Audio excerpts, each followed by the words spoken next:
Bueno chicos, primero para agradecerle a Ricardo por su visita a Lima. Van a ser 2 días intensos de trabajo. Ya empezaron en la mañana.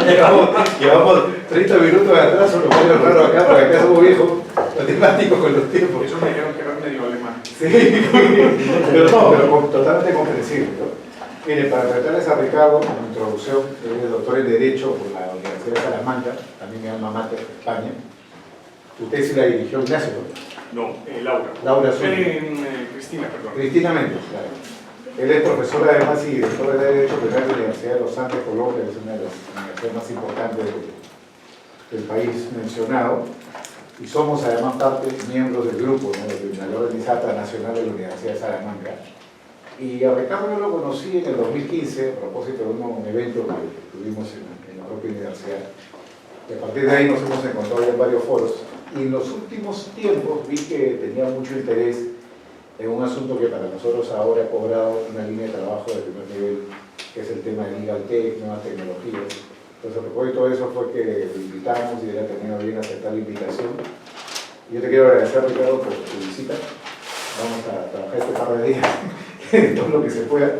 Y el tema que se toca hoy es el de cibercriminalidad y nueva teoría del delito, porque ya de por sí el tema es interesante, llama mucho la atención. Y nada, te escuchamos y vamos a tener un panel de 2 personas, que es Andy Garreo y Luis Reyes, que ya los introducimos. Gracias, Ricardo. Perfecto, no, un placer estar con ustedes esta tarde. Aquí, Carlos, muchas gracias por la invitación.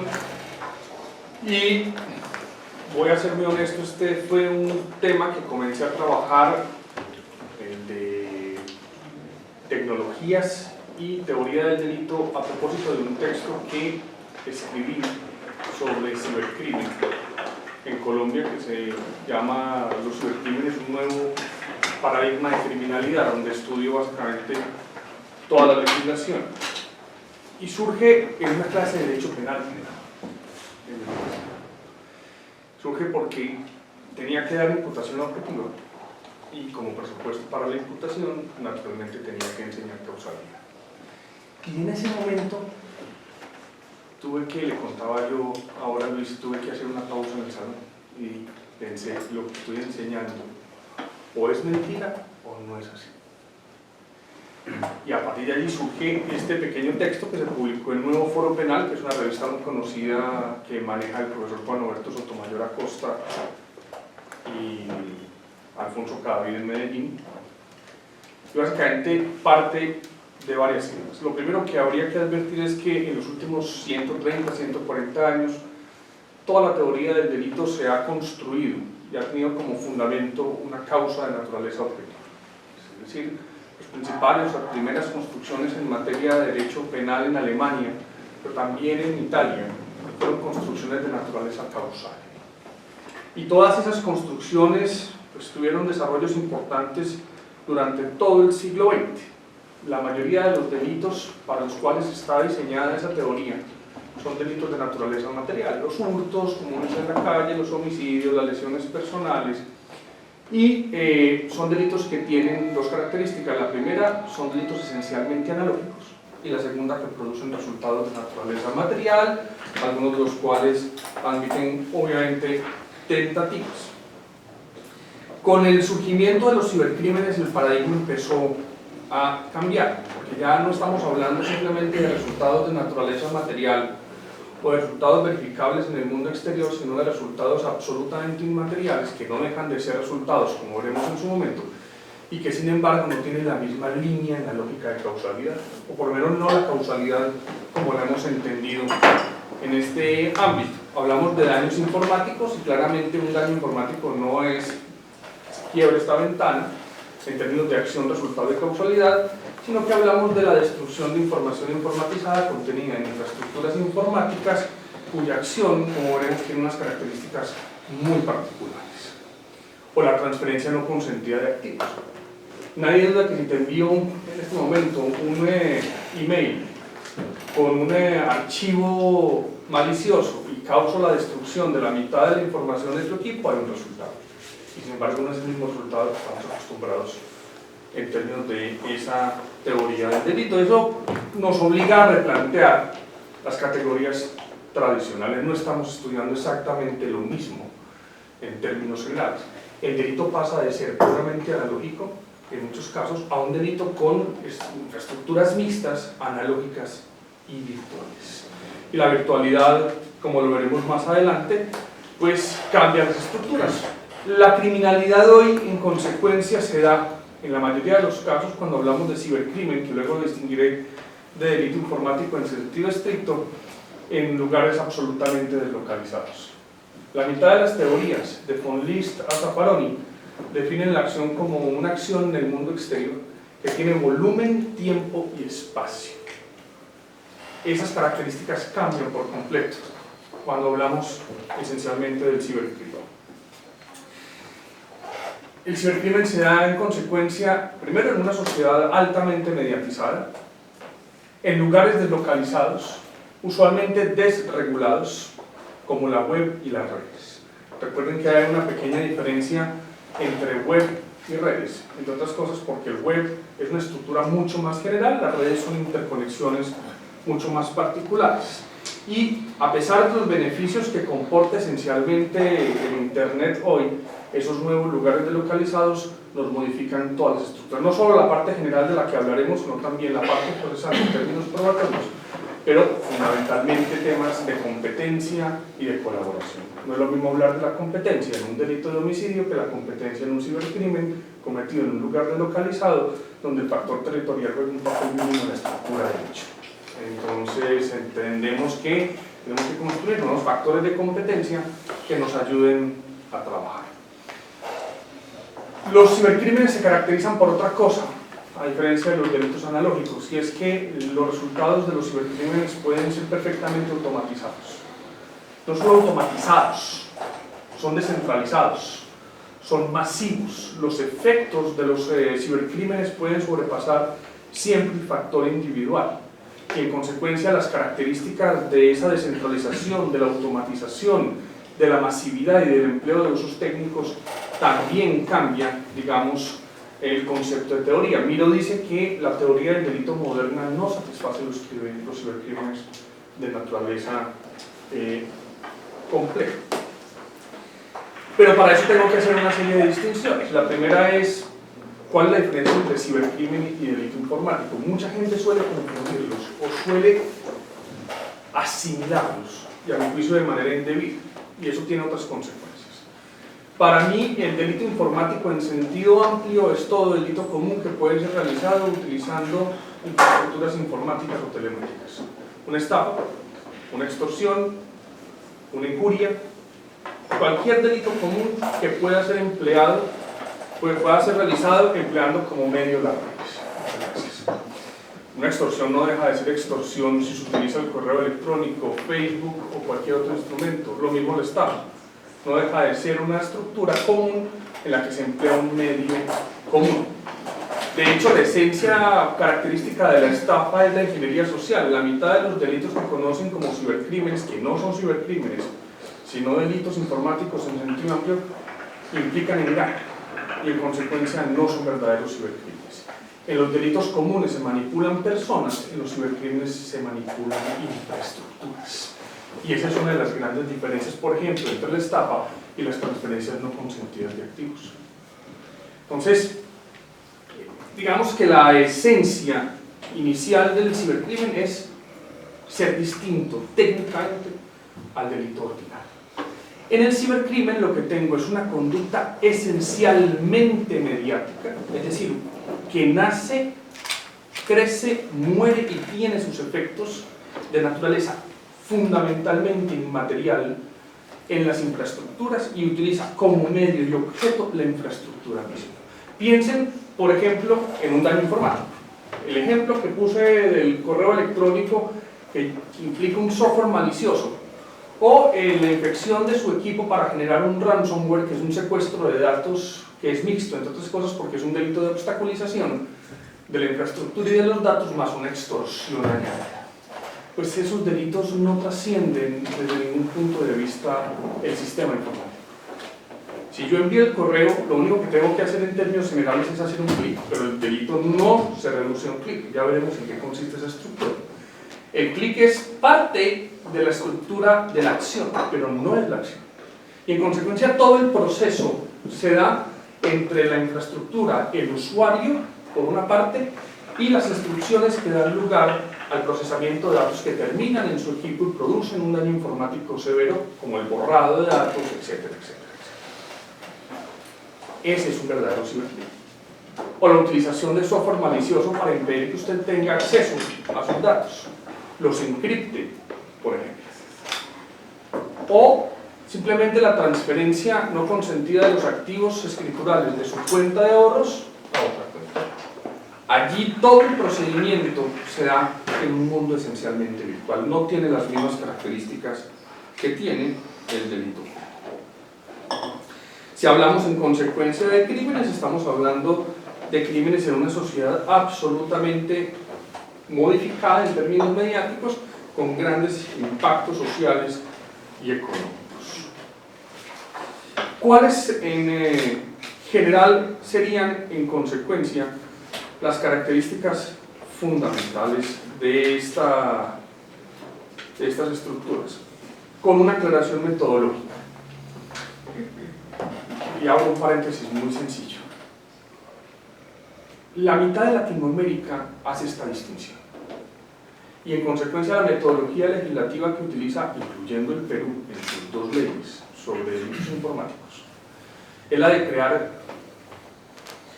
tipos penales especiales, siempre en capítulos especiales, que se distinguen fundamentalmente de los delitos comunes que se realizan por medio de las infraestructuras. Eso no sucede, por ejemplo, en España, que sí parcialmente en Alemania, por ejemplo, o en Italia. El peligro y, digamos, la advertencia que hago es porque muchos autores que quieren, o muchos estudiosos que quieren mirar el tema, lo primero que hacen es mirar textos españoles. Y eso es un problema. Porque los autores españoles no distinguen entre cibercrimen y delito informático. Eso significa que lo que ustedes van a encontrar en términos de España es que al delito común le agregan un inciso en el Código Penal. O sea, el daño, habrá excepciones, muy pocas excepciones de delitos autónomos. Cuando hacen esa indistinción, en consecuencia, lo que tienen es una distinta percepción no solo de la estructura del delito, sino de la prevalencia de los bienes jurídicos protegidos. En España, en consecuencia, una estafa por medios informáticos sigue siendo una estafa, y el bien jurídico principal será el patrimonio económico y subsidiariamente los delitos asociados a la cibercriminalidad. En el Perú, o en Colombia, o en Chile, parcialmente en Alemania, o en Italia, el bien jurídico protegido cuando creamos delitos especiales y cuando creamos bienes jurídicos particulares no es el bien jurídico del delito primario, sino un bien jurídico autónomo que es la seguridad de la información y los datos. Eso no significa que los tipos penales no sean pluriofensivos. Cuando yo realizo o efectúo una transferencia no consentida de activos, desde luego el primer bien jurídico es la seguridad de la información y el segundo bien jurídico es el patrimonio económico.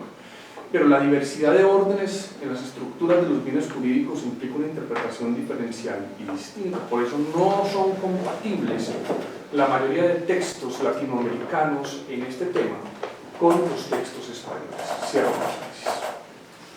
Ellos de todas maneras tratan de imponerse, dicen que la distinción es insustancial, pero nuestros países siguen una técnica legislativa distinta. Incluso cuando uno mira la exposición de motivos de la legislación colombiana, fue una decisión racional de los ponentes. No vamos a modificar los delitos comunes, creamos tipos especiales con bienes jurídicos especiales de naturaleza colectiva e intermedia, distintos de los delitos comunes. Esa es una decisión racional en muchos casos en términos de los legisladores. De todas maneras, el debate hay que darlo desde ese punto de partida, porque en la literatura eso es complejo. Y también la posibilidad de admitir o no, en el caso concreto, la seguridad de la información como bien jurídico independiente. Desde el punto de vista, por lo menos de mi país, y creo que en Perú probablemente también sea así, la Constitución y las constituciones consagran el derecho a la información, el habeas data, y todas estas estructuras asociadas como derechos constitucionales fundamentales de imprescindible e inmediato cumplimiento, lo que significa que no hay duda sobre la prevalencia y el valor de la información para los ciudadanos. La estructura misma de la Constitución, por lo menos en Colombia, obliga a tenerlo como un bien jurídico prevalente frente a los demás. En realidad, cuando hablamos de la información y los datos informatizados y de la seguridad de la información y las infraestructuras, lo que estamos protegiendo es lo que se denomina las funciones informáticas en sentido estricto. La primera pregunta es: ¿para qué tengo yo un computador? ¿Y qué quisiera que me protegiera el derecho penal con este instrumento? Pero no solo su computador, también su teléfono, su iPad, cualquiera de los posibles dispositivos que ustedes usan todo el tiempo de día. Pues yo quisiera que me protegiera varias cosas. Lo primero, que me protegiera la confidencialidad de los datos y de la estructura misma. ¿Para qué tengo un computador o un teléfono si ese teléfono no es confidencial? Si la ley no me protege la confidencialidad del mismo. En segundo lugar, quiero que me proteja la integridad. Quiero que me proteja la integridad de los datos y de la infraestructura. Que nadie me modifique los datos, que no tenga el derecho tampoco a afectarme la integridad ni del sistema en términos físicos, ni del sistema en términos lógicos. En tercer lugar, quiero que me permita y me proteja la disponibilidad del mismo. Usar el computador cuando yo quiera, usar el teléfono cuando yo quiera. Confidencialidad, integridad y disponibilidad son las funciones informáticas tradicionales protegidas por los cibercrímenes. De hecho, el Código Penal la ley peruana y el Código Penal colombiano clasifican los delitos dependiendo de estas funciones. Luego vienen unas dos funciones adicionales que surgen a partir de la explosión del Big Data, que son, la primera, el derecho al repudio o la irrenunciabilidad de la titularidad de los datos y de las informaciones enviadas, y es básicamente el derecho que tengo yo para saber quién me envía información y asimismo yo no tener el derecho a repudiar la información que envío a través de la web. Y la última es la recuperación de datos en grandes fuentes de almacenamiento. ¿Cuántas teras tienen ustedes de información en esta oficina? Y desde luego necesitan, para un caso determinado, saber si han tenido casos de la misma naturaleza y probablemente si hay precedentes, etcétera, etcétera. La información que ustedes tienen, incluso en sus teléfonos celulares, es brutal y en consecuencia tienen derecho a buscar esa información con exactitud. Así que no solamente son las asociadas, sino estas dos nuevas fórmulas en general.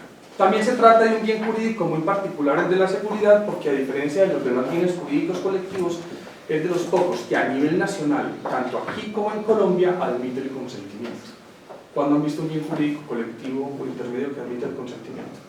Pues este es uno de ellos. De hecho, la gran mayoría de los delitos, al menos en mi país, tienen una pequeña cláusula que dice sin autorización o por fuera de lo acordado.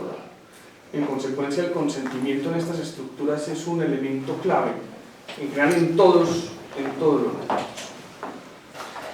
Dicho esto, el primer punto central que cambia frente a los delitos analógicos tradicionales es la acción.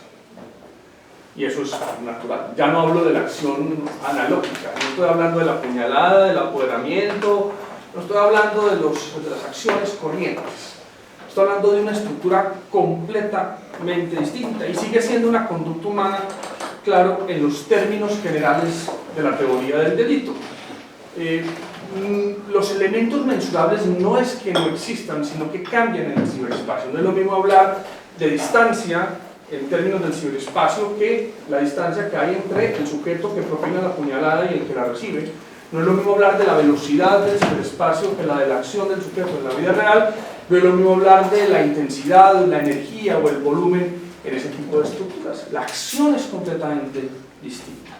Sigue siendo una acción que tiene que tener las mismas características de la acción en la teoría del delito. Tiene que seguir siendo consciente, voluntaria y controlable, porque de lo contrario pues tendríamos las causales de ausencia de acción en términos generales allí.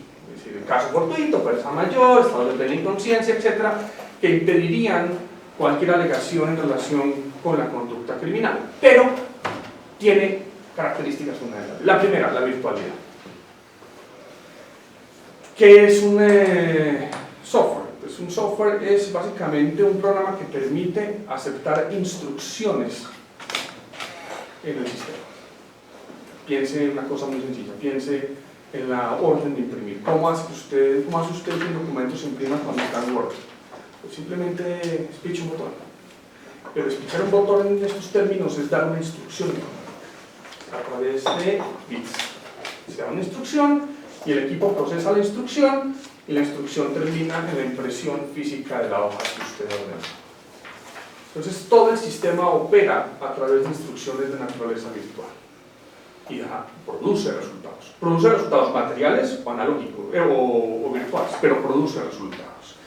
Y cuando hablo de virtualidad, pues hablamos del ciberespacio. El ciberespacio tiene unas características que ahora no, en este pequeño espacio-tiempo, no podría pues, explicar del todo, pero dos sí son importantes. La desregulación, que es una de las luchas fundamentales en este momento por parte de todos los activistas en el mundo. El derecho penal no puede intervenir, la desregulación es una estructura básicamente que se desprende del derecho internacional, no debe haber toda regulación del ciberespacio es sospechosa. Miren todas las críticas que han tratado, todas las críticas hechas a Trump por tratar de regular el ciberespacio, es una cuestión simplemente autoritaria. La segunda es que es una realidad virtual, es tan real el ciberespacio como la vida común, tiene efectos y estructuras igualmente reales. Incluso la mayoría de las conductas previstas en la ley peruana, en términos generales de afectación de los datos, pueden darse en la plataforma durante el procesamiento de instrucciones de la plataforma o el procesamiento de datos o en los lugares de envío de los datos. Es decir, es una estructura compleja formada por redes que cubre todos los posibles usuarios de la misma. Entonces, la ciberacción. Y la ciberacción en consecuencia es compleja. Lo segundo es que como proceso, que la acción entendida como un conjunto de procesos e instrucciones es fácilmente moldeable. Yo doy una instrucción para que esa instrucción se repita sucesiva y se automatice en el tiempo. ¿Ustedes creen que los ataques, no sé si han visto un ataque informático o han visto los programas, los mapas de McAfee sobre ataques informáticos en vivo? Eso además es un poco adictivo, tengo que reconocerlo, pero son básicamente 40 acciones por segundo, 40 ataques a nivel mundial por segundo. Entonces es un solo sujeto que a través de software también programa los ataques. No solo son automatizados, sino que los ataques son esencialmente programables en el caso concreto. Y eso ya marca, digamos, una diferencia fundamental. La instrucción procesable como parte interactiva y reactiva de la acción ciber. Yo no sé si saben cómo funciona la Internet. La Internet siempre funciona a través de un proceso de ping-pong. Cuando usted abre su computador y entra a la página del periódico, su periódico favorito, no sé aquí, El Comercio, qué sé yo, lo primero que usted hace es solicitar request en una estructura que se denomina servidor. El servidor simplemente lo autoriza a ingresar a la página y todas las estructuras de juego con la página son ping-pong. Usted le pide que le muestre la noticia y lo que hace es un request. Y la página inmediatamente, como request, le responde. Entonces, todo el proceso es un conjunto de acciones que se van que generan interacciones en el sistema. Por eso digo, ya no es un problema de acción física en sentido estricto, sino de interacción de instrucciones. En tercer lugar, esa acción es absolutamente deslocalizada y desubicada en el tiempo, en el espacio y en el tiempo. El tiempo es el virtual, por decirlo de alguna manera, pero el tiempo en la red no existe. Usted lo traduce en términos de su time local, pero no es un tema propio de la red. Y la deslocalización es evidente. ¿Dónde se comete un ataque informático? En la red. ¿Dónde? La víctima estará en un lugar, el sujeto activo estará en otro lugar, pero no hay un lugar donde se comete o se ejecuta el crimen. Ya les había advertido un poco el tema de las competencias en esa materia. Por fuera, digamos, de la programabilidad de la ciberacción, hay una serie de cuestiones interesantes allí. Yo le ponía un ejemplo, probablemente algunos de sus compañeros ahora. ¿Qué pasa si yo decido atacar ese mismo computador suyo y borrarle los datos porque tiene información absolutamente sensible, programo en realidad el correo para que dentro de una semana sea enviado, usted lo reciba, se ejecute, destruya en esencia toda su información, mientras yo estoy en una playa en Cancún, ebrio. Yo estaba absolutamente ebrio al momento de ejecución del correo y al momento en que los datos quedaron absolutamente destruidos. Eso pone de manifiesto esencialmente que la programación revive figuras que en la conducta tradicional eran excepcionales, pero que en el cibercrimen pueden ser conductas completamente habituales, como las acciones libres en la causa. Entonces, claro, lo importante no es cómo se encontraba usted al momento de la ejecución del crimen, sino al momento de programar efectivamente la acción cibercriminal y darle la instrucción y prever los posibles efectos de ese correo en su computador y en sus datos y de cara a sus bienes jurídicos. Entonces, la inversión ordinaria de la acción ejecutable en el mundo exterior pasa a ser una acción programada con tiempo que produce resultados a largo plazo, como ustedes los definan, y en los cuales el sujeto no necesariamente tiene que estar presente como en la mayoría de los delitos habituales. El sujeto es lo de menos. Lo que importa es que el sujeto programe, que la ejecución se dé. Por lo tanto, todos los esquemas tradicionales, acción, resultado y causalidad, por fuera incluso de la imputación objetiva, empiezan a ponerse en duda, porque al final no, repito, no es el clic la acción principal, es la programación, y la programación puede estar dada incluso por otro software. Entonces, todo el esquema empieza a verse distinto. No es que desaparezca la teoría tradicional, es decir, eso sería una responsabilidad. No es que vamos a dejar de tener delitos de acción, de causalidad, resultado, tampoco es cierto. Lo que pasa es que hay delitos que no se explican tan fácilmente por las meras estructuras tradicionales. Entonces, cuando yo llegué a este punto en la clase de penales general, dije, carajo, ¿cómo explico con conciencia la importancia de la teoría de la causalidad? Teoría de la equivalencia de las condiciones, de verdad. La imputación objetiva, desde luego, pero la importancia de la causalidad de una acción de un sujeto programada con meses de anticipación, repetida, automatizada, que no se ejecuta ni la acción ni el resultado, estando el sujeto presente o consciente de la acción, me cambia todo el panorama de la teoría.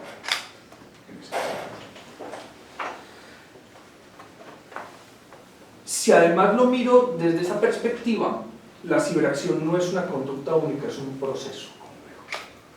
Porque los ataques informáticos son en realidad procesos de una seguidilla de actos que tienen efectos en el mundo virtual.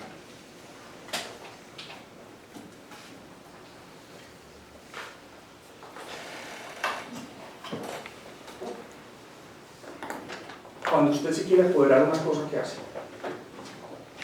La coge. Y cuando usted la quiere lesionar a ella, ¿qué hace? Es decir, que el ataque es directo. En el cibercrimen esa es la excepción.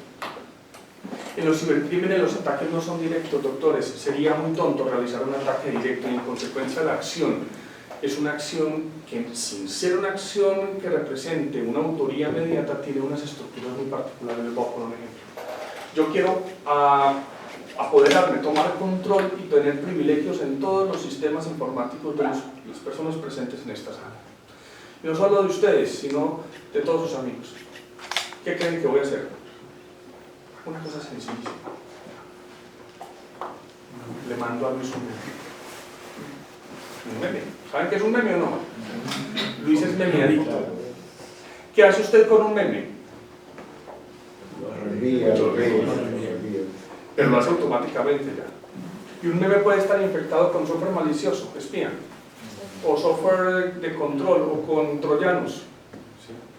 Lo que hago simplemente es utilizar la misma actividad de las víctimas en una cadena interminable para cumplir mi plan criminal. Es lo que se denomina ataque distribuido. La mayoría de las acciones en el cibercrimen no son acciones directas, son ataques distribuidos utilizando terceros y las propias acciones de las víctimas para efectos de lograr el ataque que yo quiero. Y el ataque que yo quiero es utilizar, sin que ustedes se den cuenta, inclusive sus mismos equipos para efectos de obtener, por ejemplo, la obstaculización de la página web o del sistema de una agencia pública, que es usualmente lo que hacen las redes zombies cuando hay elecciones. Piensen en los ataques a las páginas de los sistemas electorales. Los ataques a las páginas de los sistemas electorales lo que utilizan es redes zombies, usualmente apoderadas a través de memes, por ejemplo, a través de los cuales se envían peticiones de información constante a las páginas de los organismos oficiales para que el request de información sea superior en todo caso a la posibilidad que tienen estas páginas de dar respuesta. Lo que hacen es bloquear el ancho de banda y lo que generan es un ataque de negación de servicios. Entonces, la mitad de las conductas cibercriminales no son las conductas analógicas a las que estamos nosotros acostumbrados desde ningún punto de vista. El segundo elemento que cambia ya no es la acción, que es distinto, es el autor. Y aquí las cosas se ponen un poquito más complejas.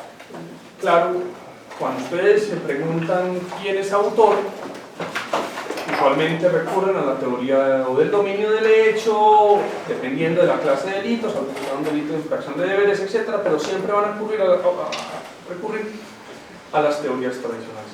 Pues lo primero que les debo advertir es que en los cibercrímenes no estamos hablando de un autor físico, o no solo de un autor físico, para ponerlo en mejor. Todos los cibercrímenes, a diferencia del delito común, se basan en tríadas. Y el que no tenga claro la tríada en la estructura del delito no va a entender el cibercrimen. Vale, doctora, ¿qué hace usted si la quiere injuriar a ella? Le dice algo, o le escribe algo. Vale. Eso significa que hay una interacción directa entre el emisor y el receptor de la imputación deshonrosa. Si la quiere injuriar por WhatsApp, ¿qué hace? Le escribe. Pero es lo mismo, la respuesta es sí. En el delito tradicional, el sujeto actúa con identidad física. En el cibercrimen, lo primero que tiene que obtener el sujeto para poder realizar el cibercrimen es la conexión. Es decir, que primero se tiene que conectar a WhatsApp. ¿Cómo se conecta usualmente usted a WhatsApp o a su correo? A través de una identidad digital. Que en este caso, pues, son distintas formas. Usted puede obtener una identidad digital usualmente a través del mismo teléfono, como en el WhatsApp, simplemente introduce el teléfono se conecta con el servidor y hay una correlación de la información del teléfono con los servidores. O usted se puede registrar, que es la regla general en la mayoría de servicios en Internet. ¿Cómo abre usted un correo electrónico? A través de un registro general. Y hay muchas formas.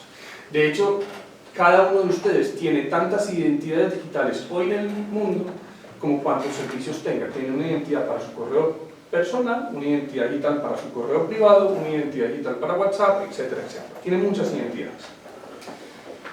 Es decir, que usted no solo es Pedro Pérez, persona física, sino que usted es cómo se identifica en términos de persona física y el servicio. Y esa quiebra, justamente esa diferencia entre persona física y persona digital, es una de las mayores causas de impunidad hoy en materia de cibercrimen. Yo le decía ahora en el programa al doctor Pacheco que la mayoría de criminales van a un cibercafé. Y en los cibercafés no hay controles en términos generales de registro de personas. Yo creo que aquí en un café, en cualquier locutorio de estos, registran a la persona que utiliza la máquina, paga un tiempo y se acaba. Claro, cometen un cibercrimen desde esa estructura y en ese momento lo que se genera es la imposibilidad de atar la identidad física, que es distinta además de la identidad del equipo a través de la IP, con la persona física que ejecuta el crimen. Y si yo no puedo relacionar la IP con la identidad digital, que puede ser incluso falsa, y la persona física, la mitad de los cibercrímenes van a quedar en la absoluta impunidad, que es lo que generalmente ocurre en este tema. Entonces, lo que me cambia es el concepto de sujeto. El sujeto se llama usuario. Y el usuario, en términos de cibercrímenes, es la persona que está autorizada y tiene privilegios para usar las plataformas informáticas. Por eso es delito la suplantación de identidad. Porque en el cibercrimen, si usted no tiene identidad, no puede interactuar. Y es una precondición, que puede entenderse como una precondición normativa para la ejecución de los crímenes. Es una cualificación. No estoy diciendo que los tipos sean calificados, estoy diciendo que es una cualificación del sujeto porque la interacción tiene que darse. Por lo tanto, no estamos hablando de un autor físico, sino de un autor, en este caso usuario, de naturaleza virtual. Ese autor, cuando quiere realizar el cibercrimen, una vez tiene identidad digital y está conectado con el sistema, puede tratar datos. Si no hay conexión, no hay tratamiento de datos. Y si no hay tratamiento de datos, no sirve. Entonces la estructura es mucho más compleja.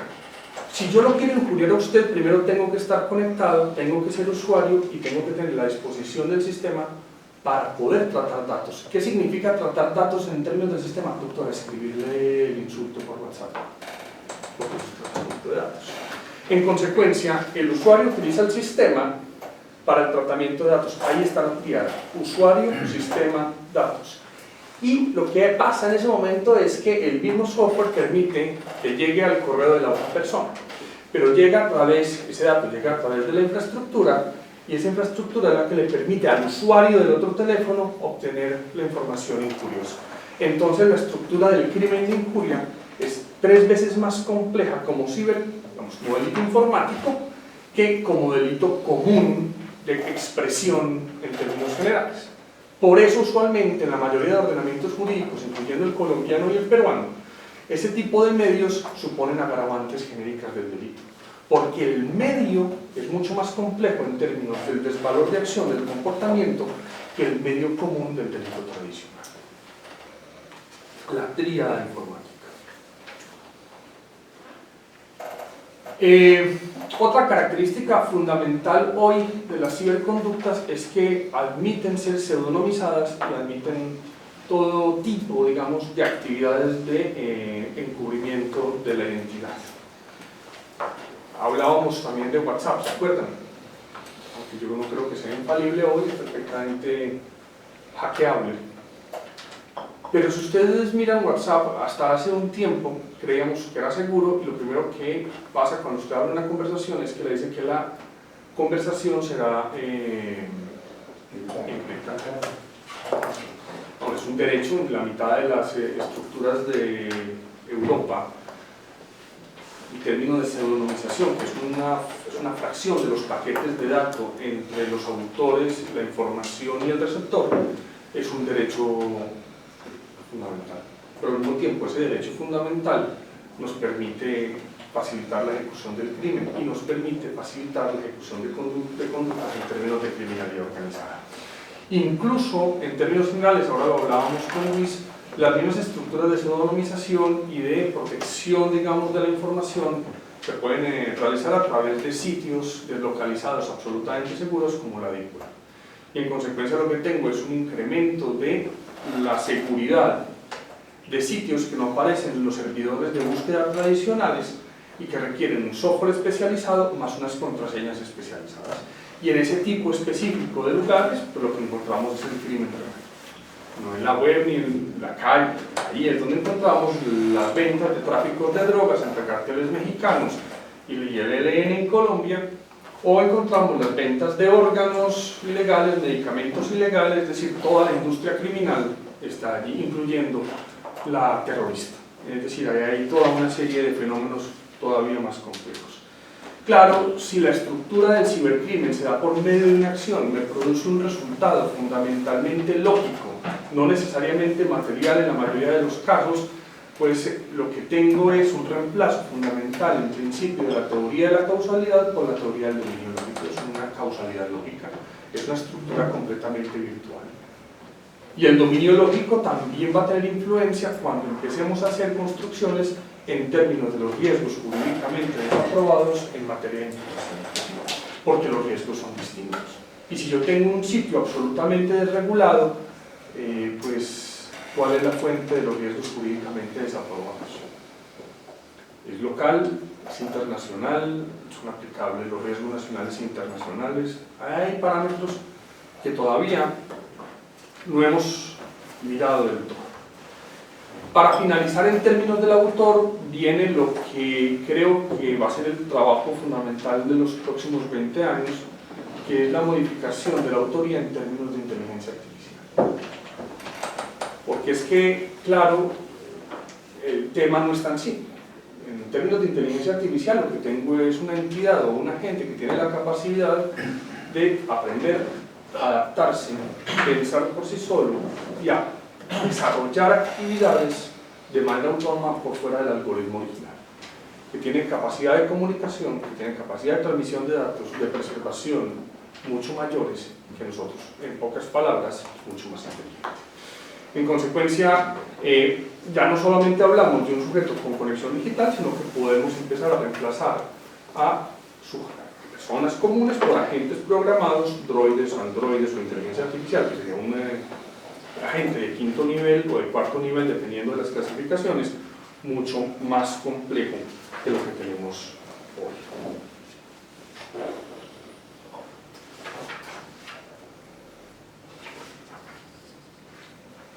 En tercer lugar, al final, ya como 10º lugar. En cuarto lugar, en realidad, no solamente me cambia la estructura objetiva de la tipicidad en términos de acción, sujeto, resultado y causalidad, sino el dolor.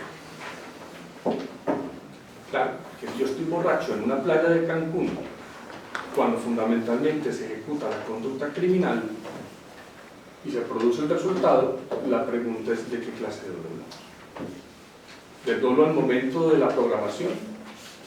Y volvemos a la teoría de las acciones libres. ¿O me tiene que cambiar el concepto de conocimiento de creación del riesgo? ¿Y qué pasa con el concepto de voluntad? ¿Es equivalente el concepto de voluntad en términos del dolo de las conductas tradicionales?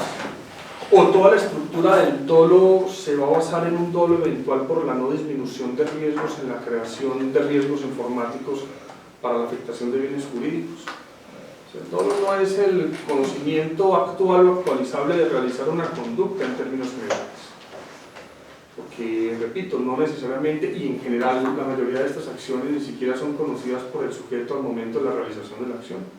Son o preprogramadas o son automatizadas.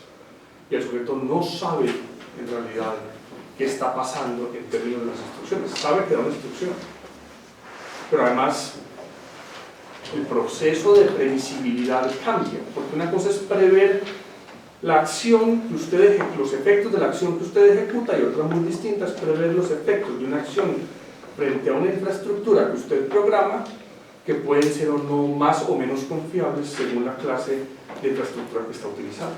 Es el concepto de acción, perdón, de dolo, el más tradicional, también vale. Y claro, cuando uno llega a este punto, ya es que la teoría del delito no es exacta la misma en términos analógicos que en términos digitales. Es completamente distinta, hay que, por lo menos en términos generales, complementarla. Y ese complemento de la teoría del delito pasa por una reconstrucción y pasa por un concepto distinto. Lo pongo en estos términos: no es un problema de asumir o no un determinado concepto del delito. Da igual que sea finalista, da igual que sea normativista, da igual que este no es un problema de la escuela que usted asume.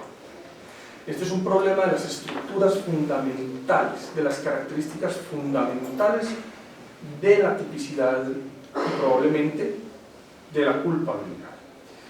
En términos, digamos, de la antijuridicidad, el concepto no sería tan complejo, porque de todas formas nuestros códigos penales, al menos el colombiano y el peruano, siguen recogiendo ambos de manera positiva el concepto de bien jurídico. Uno puede creer o no en el bien jurídico, ser crítico o no del bien jurídico, pero positivamente está allí. Y son de los pocos códigos que consagran. El peruano y el colombiano son los pocos códigos que consagran el concepto de bien jurídico en materia. De todas maneras, el peligro o la lesión a los bienes jurídicos será una infraestructura que no podemos evitar en este tipo de teorías, y la antijuridicidad formal no cambia. En cuanto a la culpabilidad, la cuestión es distinta. Muchos autores pretenden, digamos, equiparar la culpabilidad en términos generales a la culpabilidad tradicional. El problema aquí es distinto.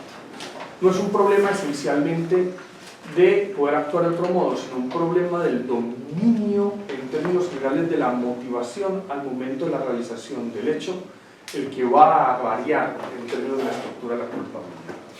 Porque si yo utilizo infraestructuras informáticas, lo que hay es un desplazamiento de la exigibilidad al hecho de decidir utilizar las infraestructuras y no por la realización misma del injusto personal.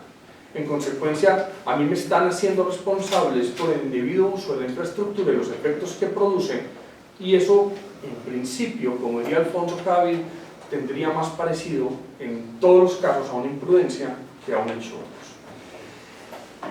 Ya que usted asuma teorías de exigibilidad o no, ese es otro problema.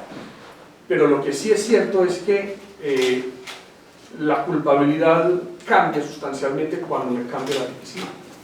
Porque tipicidad y culpabilidad siempre están determinadas por el concepto de responsabilidad. La clase de tipicidad que usted estructure es la que le va a definir, al final de cuentas, los requisitos fundamentales de la culpabilidad. En cuanto a las teorías del dominio, yo ya ni sé si operan francamente en los cibercrímenes. Hablar del dominio del hecho, ¿de qué dominio estamos hablando? ¿Del dominio positivo según lo son o de otro tipo de dominio? Si el hecho es esencialmente virtual, ¿cómo domino los hechos? ¿O domino el hecho en términos de la instrucción? El concepto de dominio lógico es una nueva estructura que en materia de cibercrímenes empieza a abrirse más. Pero ¿qué significa el dominio lógico de la instrucción?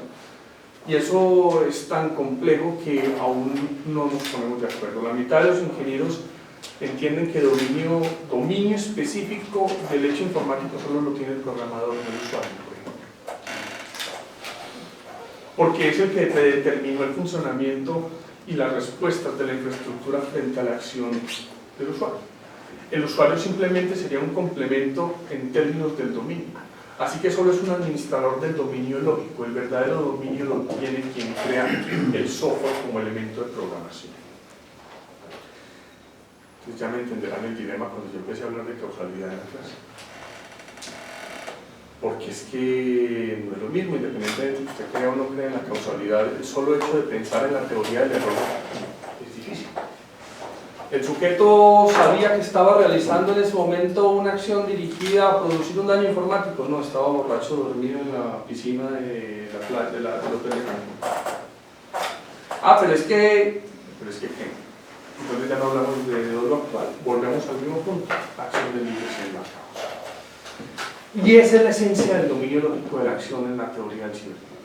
Es el momento en el cual el sujeto decide la programación de la infraestructura para la realización de un daño o un peligro efectivo de cara a los bienes jurídicos, las tres funciones informáticas: a la integridad, a la disponibilidad, en caso concreto, a la confidencialidad y a la afectación del no repudio o, en principio, de la posibilidad de buscar datos. Por manera que no es verdad que sea lo mismo una estafa por medios informáticos que una transferencia no consentida de activos. En la transferencia no consentida de activos, incluso si yo realizo en el acto la transferencia, lo que yo manipulo es este equipo.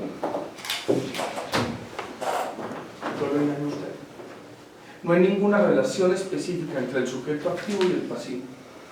En términos de actividad, no hay engaño en la transferencia no consentida. En los delitos de naturaleza patrimonial del cibercrimen, esa relación no se da. Lo mismo pasa en el daño informático en casi todos. La manipulación de infraestructuras no supone actos de ingeniería social. En todos los delitos por fuera de los cibercrímenes de naturaleza informática, usualmente sí hay actos complejos de ingeniería social. Donde el eslabón débil, ojo, es la persona. La máquina no es un eslabón débil. La máquina es manipulable. Y eso también depende del concepto de manipulación que tengamos en el caso concreto. Puede haber manipulaciones en sentido estricto o en sentido amplio, pero siempre manipulamos infraestructura de datos. En consecuencia, yo creo que ya lo importante es dejar el debate pero yo creo que la teoría del delito tiene una transformación sustancial. Empieza, digamos, a perder peso la causalidad. Repito, no tiene sentido entenderla como un clic. No tiene sentido. Pesa un poco más la finalidad en términos de generar las instrucciones que la misma causalidad en este tipo de delitos, sin que la finalidad sea relevante en todos los casos. Y tiene una preponderancia fundamental el concepto de identidad. Si queremos de alguna manera empezar a explicar la teoría, la moderna teoría, y explicar bien los cibercrímenes, ese es el punto de partida. ¿Quién es ciberusuario? ¿Quién puede ser autor? ¿Cómo puede ser autor y cómo realizar las acciones? El resto creo que ya es un debate mucho más estructurado en esos términos. No sé si me queda algo, pero yo les voy a dejar de todas maneras el texto. Si gustas, No, para que lo doy lean. unos minutos como...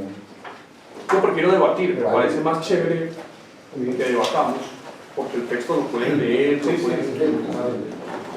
Muchísimas gracias. Bueno, entonces entramos al panel. Claro. Ya. Primero tenemos a Lucho Reina, para que lo conozcas, él es la profesor de cumplimiento en la área social, director académico del Centro de Estudios de Derecho Penal Económico de la empresa, y además es uno de los directores y reconocedor consultivo de la Suprema de Compliance. Lucho, por favor. En primer lugar, gracias a la organización por la invitación y felicitaciones a Ricardo. He vuelto a aprender mucho de estos temas porque, de hecho, mi tesis de bachillerato fue sobre delitos informáticos, ¿no? El primer libro, ¿no? El primer libro, de hecho, ¿no? Claro, cuando el avance de la técnica De ciertamente hecho, yo te cité por era, primera vez en el año 2006. claro, era además un avance completamente distinto, ¿no? No había WhatsApp, ¿no? Claro. Un avance adolescente. ¿No? Es un avance adolescente. ¿No? En estas dos últimas décadas realmente el avance de la técnica vas a recordar aquella frase, ¿no?, tradicional de Zaffaroni que mencionaba que siempre la técnica está un paso adelante, yo diría muchos pasos adelante de la ley y la ley penal. Yo quería proponerte algunas interrogantes, ¿no?, un poco para motivar el debate, pero que van más por el lado de la persecución de estos delitos, ¿no? Y creo que el punto de partida necesariamente es saber cuál es el grado de consenso respecto al concepto de cibercrimen, ¿no? Claro, porque es un concepto que, así planteado, no sé si tiene capacidad de rendimiento de la perspectiva dogmática o si es más bien un concepto de utilidad criminológica, ¿no? Porque, como sabemos, las exigencias de precisión de los conceptos van variando según esta disciplina, ¿no? Eso es lo primero, ¿no? Saber un poco cuál es el nivel de consenso que tiene este concepto, o es un concepto más bien de evolución, ¿no? Segundo, un poco preguntarle a partir de la experiencia y de unos comentarios que me hiciste durante la conversación previa, están más asociados al tema de la persecución, ¿no? Entonces, me generó bastante interés cuando tú hablas que acá hay una serie de secuencias, procesos, ¿no?, que hacen que el concepto tradicional de acción desaparezca. Y mi pregunta es, ¿y cómo hacemos que funcione el principio de imputación suficiente? ¿No? ¿Cómo me defiendo si el operador de justicia penal está preparado para describir el hecho en términos analógicos y no describirlo en términos virtuales? Porque detrás de esa descripción hay toda una gama de discusión en términos de derechos o oportunidades defensivas, ICES, etcétera, que se podrían dar, ¿no?, que tienen que ver con temas que no son intercedentes, por ejemplo el tema de la competencia, ¿no?, que planteabas tú, ¿no?, pero al final ¿dónde se cometió el delito?, ¿no? Claro, porque tiene que ver también con toda la ingeniería que está detrás ¿no?, de este tipo de conductas, ¿no? Eso por un lado, ¿no? ¿Estamos preparados? ¿No estamos preparados? ¿Cómo aplicaríamos este principio, ¿no?, en la conducta, por ejemplo, de injuriar a otro, ¿no?, o de mandarle pues, un virus o un troyano, ¿no?, algún tipo de mecanismo destinado a sabotear o dañar el elemento informático? ¿cómo lo describimos? ¿No? ¿Lo describimos en términos analógicos? ¿O el juez o el fiscal tienen que dar ese detalle técnico? ¿No? Detalle técnico que además tendría que obligarlos a tener un correlato técnico también. Es decir, una suerte de soporte tecnológico, un cuerpo, ¿no?, de ingenieros que soporten ese tipo de, ¿no?, o que colaboren con la administración de justicia para mejorar la forma de formar la imputación. Y segundo, ¿cómo es el grado de evolución de la actividad probatoria en Colombia, en el país, en relación a la evidencia digital? ¿No? ¿Cuál es el grado de desarrollo? ¿Cuáles son los obstáculos? Aquí realmente el desarrollo es bastante incipiente, ¿no? No se observa realmente por parte de los abogados defensores en la generalidad de casos, ¿no?, una respuesta a nivel de contraprueba pericial para atacar este tipo de pruebas, ¿no? Quizás sería interesante que compartamos un poco la reflexión que hiciste, incluso respecto a los investigadores particulares, ¿no? Me comentaste que había todo un desarrollo ahí importante, ¿no? Básicamente esos son mis interrogantes, Ricardo. Perfecto. Escuchamos ahora a Sí, Andy, y Andy, solo para introducirle, él es magíster y doctor en Derecho por la Universidad de un discípulo del profesor Nicolza. Y además amigo de Orlando de la Vega. Sí. Y trabaja con nosotros como consultor de carrera asociada. Además, profesor en San Marcos, ¿no?, de Derecho Penal Económico. Muy conocido, ¿no? Sí. Bueno, primero muchas gracias, Carlos, por la invitación y también agradecerte por la exposición muy ilustrativa, porque en realidad yo creo que como diagnóstico es muy importante saber cómo está en cuestión no solamente las categorías del delito, sino la forma en la que hasta antes de la incursión de todos estos temas de delitos informáticos y de cibercriminalidad, que has hecho la diferenciación, estaban estancados en ciertos fenómenos de cómo la teoría del delito estaba estructurada, ¿no? Entonces aquí yo creo que ya no necesariamente estamos en una reformulación de la teoría del delito, sino de cómo ya la teoría del delito se adapta a estas nuevas formas de criminalidad. Ya se ha abordado muchos tópicos, entre ellos el más complicado es el de la acción, obviamente, pero yo creo que la acción al día de hoy también para los delitos tradicionales ya ha perdido mucho fuelle, ¿no? Tal es así que todos los funcionalistas ahora incluso prescinden de la acción y tratan de concentrar todo el análisis del evento delictivo en la teoría de la imputación objetiva. Pero es más, yendo al análisis estrictamente de la acción, quisiera saber de alguna manera de qué concepto de la acción partes, porque si uno parte, digamos, de esas concepciones muy psicológicas y fisiológicas de la acción, en todo caso va a ser totalmente incompatible a la comprensión del fenómeno de la cibercriminalidad. Pero si uno parte de la acción, por ejemplo, de una acción como explicación causal, ¿no?, de una acción que no necesariamente tiene que hallar una vinculación entre la causa y efecto, también quizás la acción pueda servir desde términos causalistas para explicar un determinado fenómeno, simplemente la explicación causal. Por eso es que estoy muy interesado en saber cuál es el concepto de acción por el cual partes, porque como te digo, si es que es el concepto tradicional, pues obviamente van a haber años luz a la explicación actual, incluso para los delitos tradicionales. Luego el tema de la distinción temporal y espacial entre la acción y el resultado. Y claro, Kant ya dijo antes que el tiempo no existe al fin y al cabo. Algunos envejecemos más rápido, otros envejecemos más lento, otros no envejecemos, claro, no somos así. Entonces, Kant al fin y al cabo habló de una forma, de un parámetro de medida del desgaste de la materia al fin y al cabo. Y aquí también nos encontramos ante ello porque, como bien lo has dicho, el parámetro de medición del tiempo es totalmente distinto al parámetro del cual nosotros estamos acostumbrados a describir. Entonces, dicho eso, yo creo que no sería tan complejo tampoco, de acuerdo a los criterios que actualmente maneja la teoría del delito, el dar explicación quizás a un resultado tardío.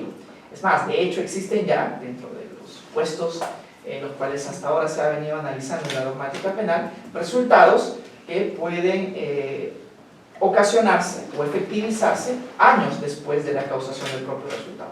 Uno de los delitos tradicionales, por ejemplo, es el del contagio del VIH. Naturalmente tiene otra fisonomía de vinculación al resultado, pero que también tendría algunos parámetros de poder interpretar como un resultado tardío. También se puede tranquilamente imputar a alguien que en algún momento puso en funcionamiento una determinada acción.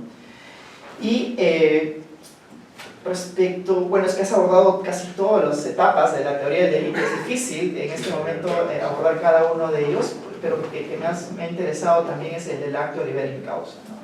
El acto liberi in causa, que yo creo que tranquilamente también podría responder a algunos fenómenos que están perfectamente enmarcados dentro de la cibercriminalidad, ¿no? Porque a veces uno, digamos, no necesariamente tiene que ponerse en un estado de inimputabilidad para explicar un determinado fenómeno, sino también ese estado de imputabilidad puede servir para explicar todos los fenómenos que a causa de ese primer acto puedan desenvolverse con los resultados futuros. Entonces yo creo que ahí sí podríamos hacerlo quizás un poco funcional, este término tradicional del acto liberi in causa que acabas de mencionar. Hay muchas cosas que en el tintero los voy a dejar porque en realidad son muy interesantes, pero voy a concentrarme en el tema de la autoría para finalizar. Si bien es cierto, tú has descrito muy bien cómo al día de hoy uno instrumentaliza algunos programas, que no necesariamente lo hace el usuario, sino el programador. Pero no, estos efectos no se podrían dar explicación recurriendo a la autoría mediata, por ejemplo, pero no a la autoría mediata en la que uno instrumentaliza a otro tercer sujeto, sino en cuanto a la instrumentalización del propio programa y a la instrumentalización del propio sujeto también. Es más, esa es una nueva teoría de aparatos organizados, de aparato tecnológico. Claro, a eso justo voy, ¿no? Porque ya, digamos, podríamos hacer funcional la teoría de la autoría mediata para poder responder a unos supuestos donde la instrumentalización no es la estructura jerárquicamente organizada y todo lo demás, sino más bien el propio programa o el propio sistema a raíz del cual precisamente se está cometiendo el delito. Entonces quizás por ahí podríamos hacer funcional ese concepto, algo así como la estafa, porque la estafa es la autoría mediata tipificada de alguna manera, ¿no? En cuanto a uno somete a error a la persona, pero en este caso estaríamos cometiendo error o incluso aprovechando las deficiencias de un sistema para poder cometer un delito. Entonces, quizás mi aclaración serviría para el concepto de acción y la otra, que es el aspecto propositivo respecto a la autoría mediata para solucionar algunos supuestos problemáticos que tú bien has mencionado en esta exposición. Gracias. Bien. La pregunta que tengo metodológica es, ¿quieren que aborde lo sustantivo o lo procesal primero? No, da igual, como tú quieras. Pero estás tú entonces, porque... Ahorita viene Lucho. Sí, se refiere, entonces empecemos, digamos... Esto es algo que es todavía más polémico, pero que no debería ser. Yo creo que no hay una teoría del delito. Yo creo que en términos metodológicos deberían existir tantas teorías del delito como cuantos agentes queramos ser responsables. La teoría del delito depende del sujeto que queramos hacer responsable. Eso tiene importancia en términos de personas jurídicas, eso tiene importancia en términos de responsabilidad de agentes de inteligencia artificial y tiene importancia también en la misma estructura, digamos, de la responsabilidad humana. ¿Y cómo queremos hacerlo responsable? Porque no es solo a quién, sino cómo queremos hacerlo responsable. Yo creo que en términos generales nuestros códigos penales con independencia no renuncian al concepto de conducta. Por lo menos el Código Penal colombiano no lo hace. Y no lo hace porque yo creo que hasta cierto punto es rentable en términos de la teoría del delito mantener la distinción entre objeto y valoración del objeto. ¿De acuerdo? Yo no soy amigo, digamos, de prescindir del concepto de la acción, aunque no reconozca todas las funciones de la conducta. Entre otras cosas porque me parece más problemático ya en términos de rendimiento esa renuncia y la separación entre conducta y tipicidad, o entender que la conducta es un elemento mínimo de la acción en términos del tipo. Pero esa es otra estructura. Mi definición de acción siempre ha sido negativa. Si tú ves de la regla general en todos o casi todos los autores, desde List hasta Trotzin probablemente, y después los normativistas, ha sido una, y es que han reconocido los 4 requisitos fundamentales de la conducta. Es decir, ninguna de las teorías del delito hasta hoy, ninguna, en términos generales, se niega a exigir la conciencia, la voluntariedad, la controlabilidad y probablemente alguna otra de las estructuras, que es la exteriorización en la conducta humana. Todas, con independencia. De hecho, la mitad de los códigos al final siempre te terminan reconociendo estas 4 estructuras como ejercicio de relación entre el derecho penal y el derecho procesal penal. ¿Cuál es el tema aquí y por qué partí del concepto diferenciado? Parto del concepto diferenciado por lo siguiente. Porque si el cibercrimen como figura no es exactamente igual a los delitos analógicos, no es verdad que yo tenga que construir un concepto de conducta para los cibercrímenes metodológicamente igual que la conducta que utilizo para castigar crímenes. No sé si me voy a entender. Es decir, yo puedo entender, o mejor dicho, siempre he entendido que el concepto de crimen analógico puede partir de estos 4 elementos, de estos 3 elementos mínimos, 4, y a partir de allí puedes adobarlo con una u otra estructura. Esos 4 elementos son tan comunes a Roxin, que define la conducta como expresión de la personalidad, a los causalistas más clásicos como List, que la definen como modificación del mundo exterior. Entonces el punto de partida para la estructura no es tanto un concepto normativo como los elementos fundamentales de ese tipo de comportamiento los que me van a permitir luego establecer un concepto mucho más general y normativizar. Por eso la descripción del concepto de conducta del cibercrimen parte de las características. Esto es la virtualidad, la deslocalización, la automatización,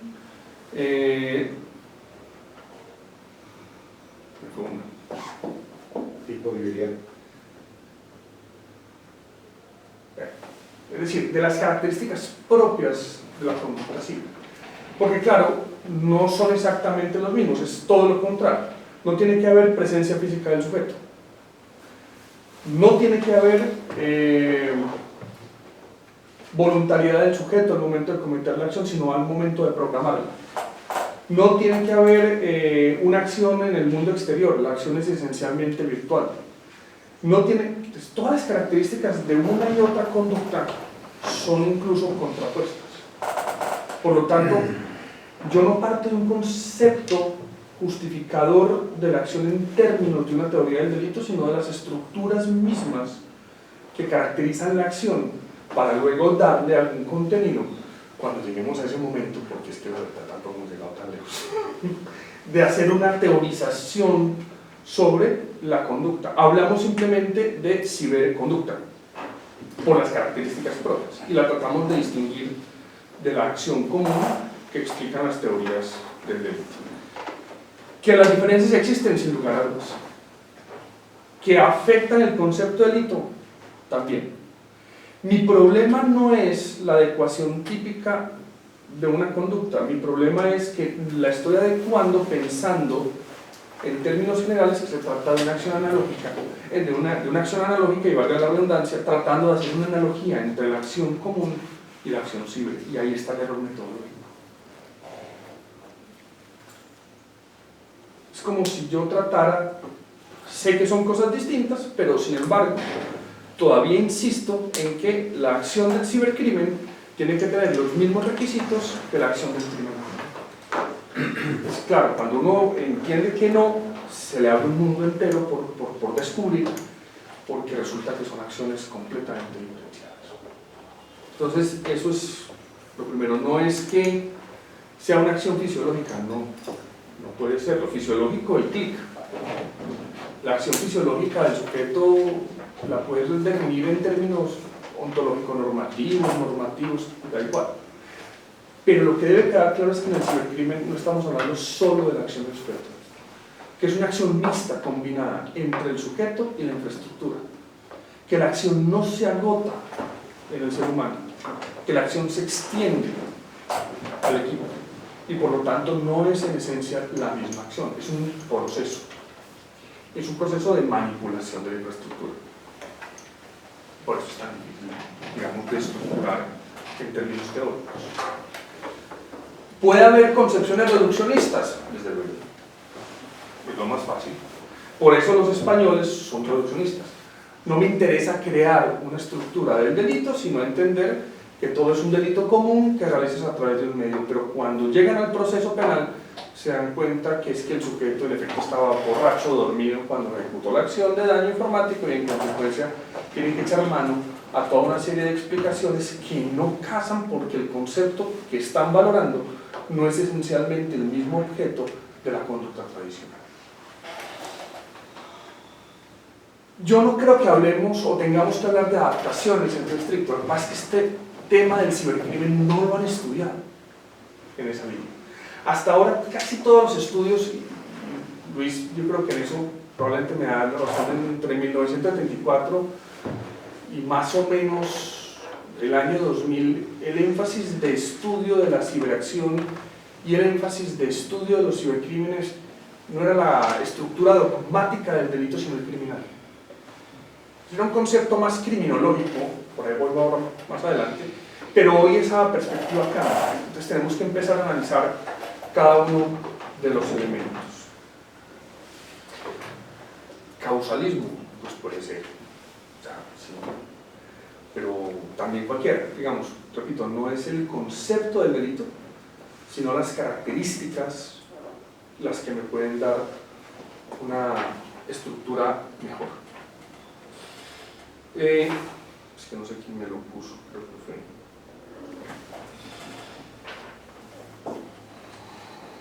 El tiempo, yo creo que vamos a ver si comprendí bien tu postura. Yo no hablo de resultados tardíos. Para mí el resultado tardío no es imputable objetivamente. Estoy hablando de resultados que en efecto se dan después de la ejecución de la acción. Claro, eso es normal y lo puedo explicar en teoría del delito, común y corriente.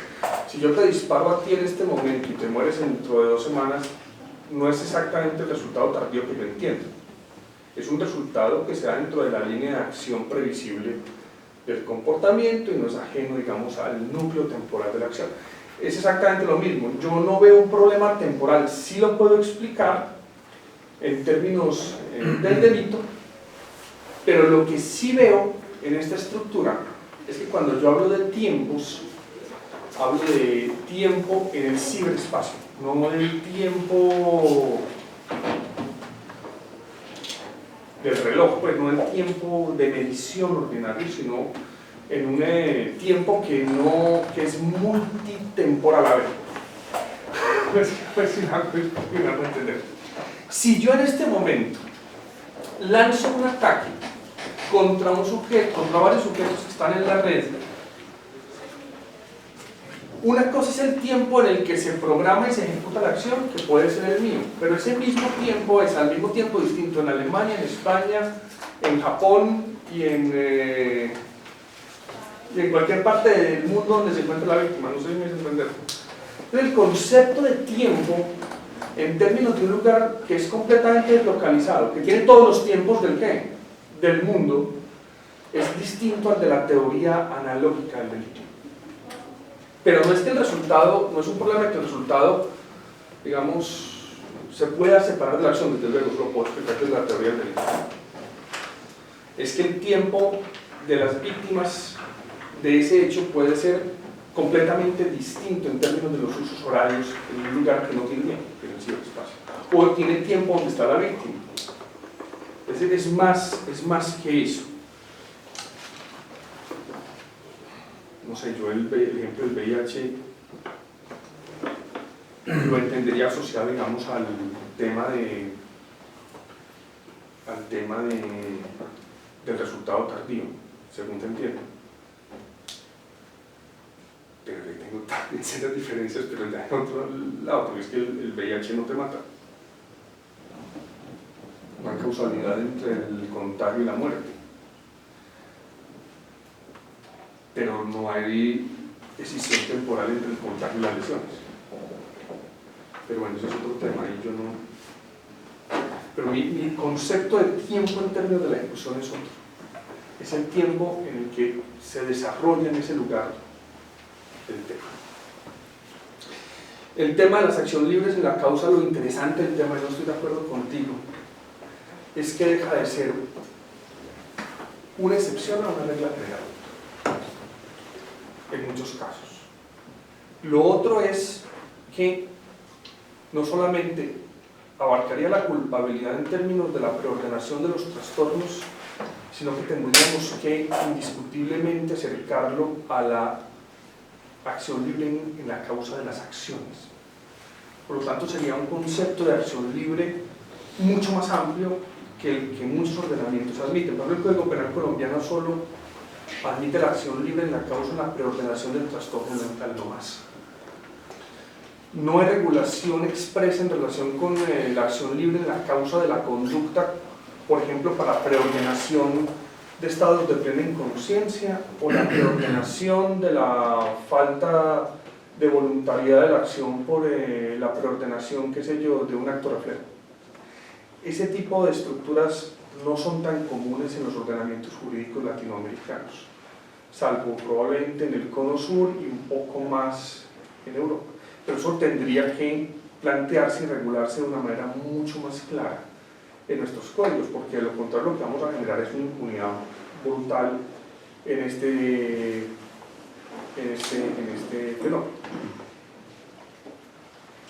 Es posible que tenga razón con el tema de la reacción en cadena, pero si yo extiendo el concepto y lo regulo, yo tampoco veo problema para eso, y creo que lo podríamos explicar desde el derecho más tradicional. El problema es que el concepto de acción libre en la causa en sí mismo es debatido, o sea, es tan polémico el concepto de cara al principio de culpabilidad que tendríamos que hacer unas justificaciones muy interesantes para que sea legítimo, digamos, en este tipo de estructuras. Déjame pensarlo de autoridad mediante por organización de la infraestructura. Me parece súper interesante. Mi único inconveniente es que me gusta más la coautoría. No hay formas. Sí, pero hay muchos temas que de inmediato se me vienen a la cabeza. ¿Cómo asimilo la infraestructura informática a una especie de aparato informático o de estructura?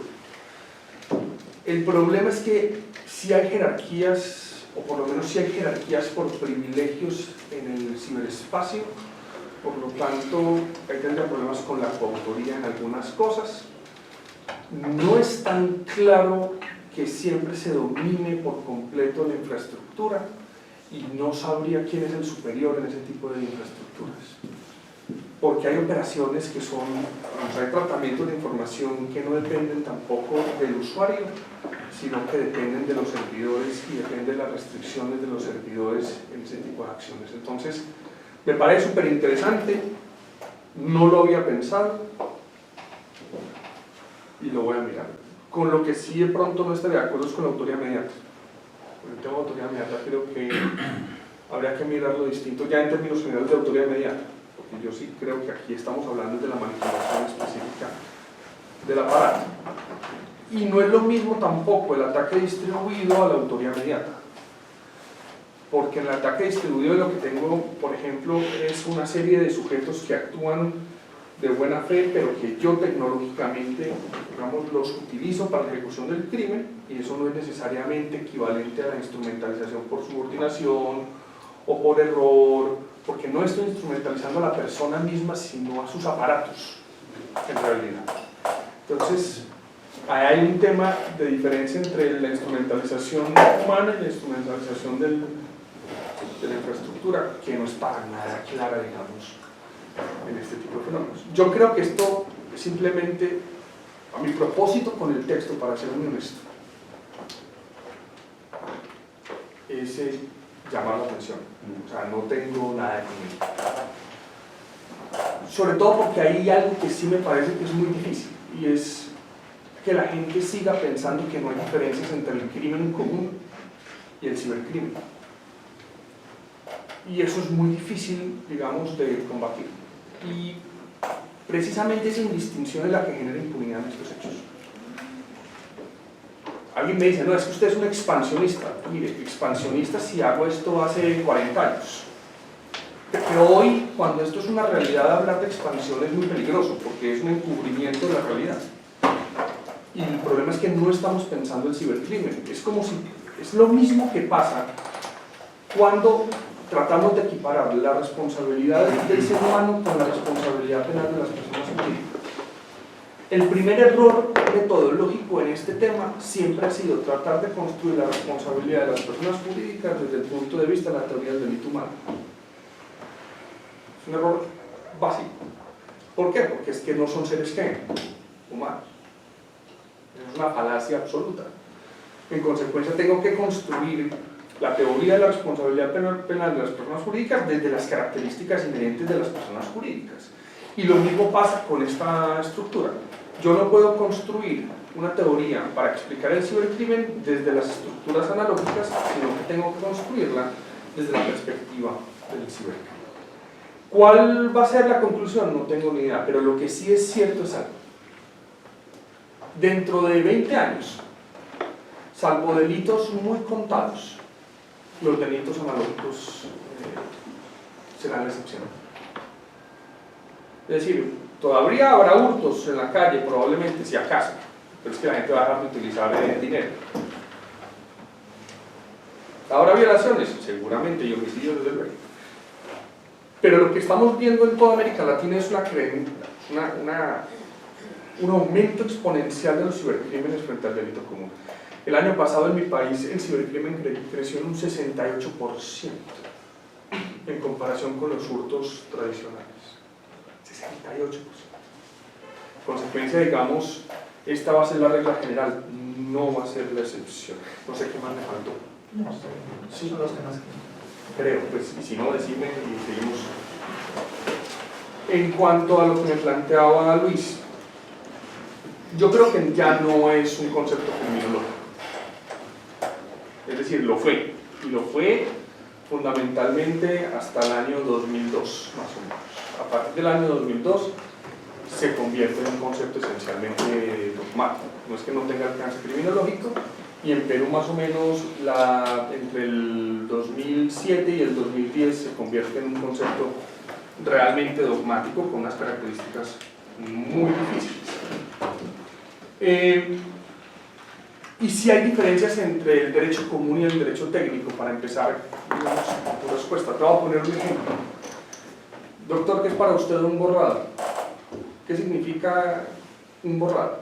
O mejor le hago una pregunta. Si yo paso el último memorial que está escribiendo del Word a la papelera y borro la papelera, ¿eso es un borrado? Pero se elimina de la computadora. ¿Eso es un borrado? Bueno, pues miren la cosa. En términos ordinarios, la respuesta de todo el mundo sería sí. En términos técnicos, si yo llevo un perito al estrado y le pregunto si eso es un borrado, me va a decir que no. Y eso es una desindexación de datos. Entonces, los cibercrímenes se caracterizan por un doble rasero.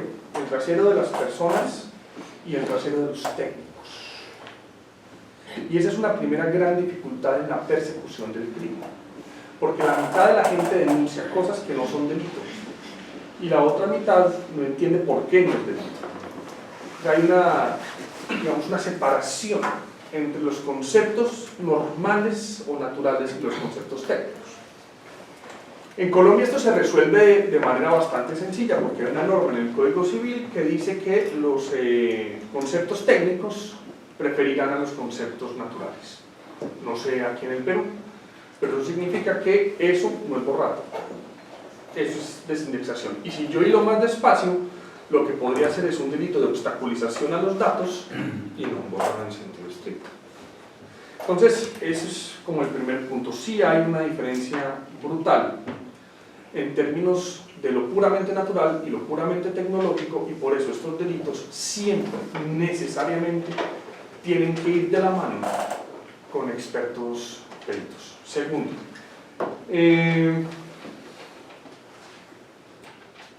es un proceso de ataque en dos dimensiones. Es un proceso de ataque a través de una conducta metodológica, es decir, todo ataque, todo ciberataque tiene una metodología. Lo primero que hay es un reconocimiento, lo segundo es una verificación de vulnerabilidades, tercero un escaneo de puertos, un acceso abusivo, usualmente el acceso a los privilegios del sistema, la manipulación del sistema y la producción del resultado. Entonces, es un proceso complejo de comportamientos. La cuestión es que ese proceso complejo de comportamientos puede ser muchos delitos, que es el segundo nivel, en línea. Es decir, que para cometer un hurto por medios informáticos o una transferencia no consentida de activos es muy probable que en ese proceso haya un concurso aparente o efectivo de delitos previos en cadena entre la obtención de los datos personales de la víctima, el acceso al sistema informático, la manipulación y el resultado que yo quiero. Entonces es no solo es un procedimiento metodológico de ataque, ya en términos puramente técnicos, sino que ese procedimiento tecnológico, ese procedimiento de ataque usualmente termina tipificándose en una progresión de delitos en términos criminales que no siempre es fácil coordinar. Por ende, lo primero que tiene que hacer un experto es mirar con el técnico cuál es el procedimiento técnico y cómo ese procedimiento técnico se adecua a la tipicidad de los hechos. Si no, el proceso está perdido. Y lo segundo es que todo el proceso de investigación tiene que ir siempre de la mano con ellos. El gran problema de los fiscales es que no entienden el procedimiento técnico, entonces te hacen imputaciones jurídicas puras. Y como no entienden el procedimiento técnico, en general todos estos delitos se caen, en esencia. Simple, ¿es un borrado o no es un borrado?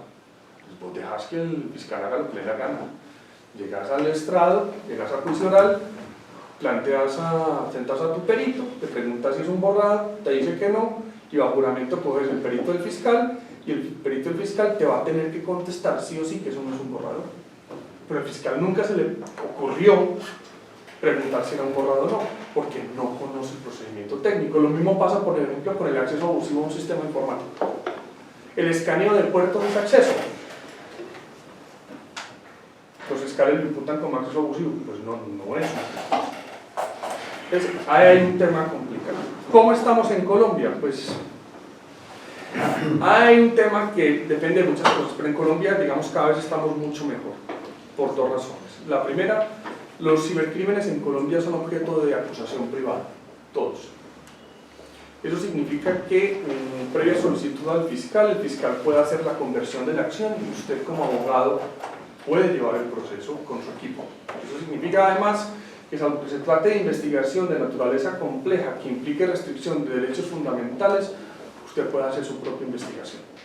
Entonces la mayoría de buenas oficinas que se dedican al cibercrimen en Colombia tienen al menos un equipo adicional de 3 personas, las pequeñas, las demás tienen equipos brutales, mejores que las de los bancos, y son un auditor, un ingeniero informático y un investigador privado, siempre, porque hacen investigación privada para el proceso que asumen como esencialmente de acusación privada. Incluso en términos generales son mucho mejores por una razón, porque saben hacer cadena de custodia. Y la quiebra en términos de investigación de estos delitos, al menos en mi país, es la cadena de custodia.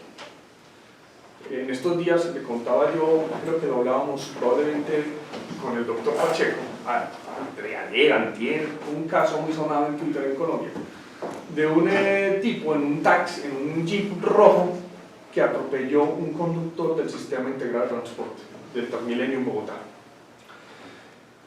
Casi lo mata.